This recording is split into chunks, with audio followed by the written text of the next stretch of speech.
How's it going, everybody? Thank you for watching another video. When you're caring for a sick pet, it can be very emotionally draining. These little bundles of joy basically become part of your family, and they're with us for such a short amount of time that when they get sick, it can be very stressful. Now, your greatest ally to help your pet get better is going to be your veterinarian. Here are some great tips to get the most out of your next vet visit.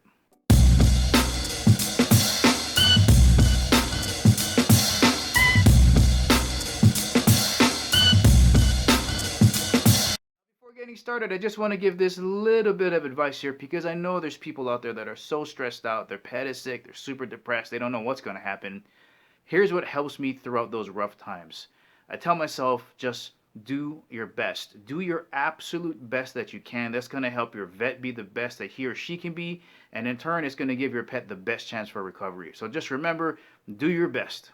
Alright, so what exactly do I mean by do your absolute best? Let me start off by framing it like this.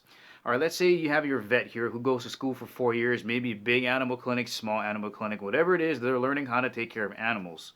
Then they get into a clinic, they get experience to pair together with what they learned in school. Now you have this vet that is just waiting to help you. But the one thing they're missing is information about your pet. And this is where it's critical that you do your absolute best. The veterinarian can be the best vet in the entire world, but without information about your pet, they're not going to know how to help. Remember, you know your pet way better than your vet. It's your job to make your vet an expert, just like you are on your pet. And the best way to do it is to record information. Now, what I did was I just got one of these cheap 99-cent composition books, and there's so much information in here. I basically live in here every day. I record things like how many times she urinates, if there's anything weird in her urine, how many times she has bowel movements, what the stools look like, if they look like Tootsie Rolls, if they look like soft serve, what color is it, does it smell funny, how much she eats. All of those things are necessary to help your vet help you. And the three major things I focus on is water intake, how much food she's eating, and how much she weighs. Now, most of us don't have little lines in the water bowl to tell us how much water a pet is drinking, so all you gotta do is get something to measure, like a cup of water, pour it in the bowl, get something like a chopstick, and then mark the line. That way you know exactly how much water your pet is drinking. Alright, next up is tracking how much food your pet is eating. So on your bag of food, you're gonna see something like this. 361 kcals, ME. All this is telling you is that there's 361 calories in 1 cup of food. So if your pet is eating 1 cup, you just put 361 calories. However, if you have a smaller animal like Miss Murphy, you got to divide it into smaller chunks. So I use a tablespoon. There's 16 tablespoons in 1 cup like this. So each of these is worth about 22.5 calories. Now, this is very important information because you can start to track if there's a decrease in appetite or an increase in appetite. And that's going to be very helpful depending on what you're trying to get done with your pet. Alright, the last thing you got to do is measure your pet's weight. And believe me, save yourself the trouble and don't rely on a bathroom scale.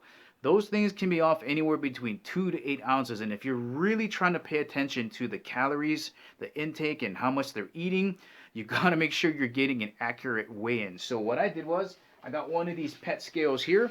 This costs about 50 bucks. This thing saved me so much anguish. I'm going to leave links in the description below so you guys can check it out.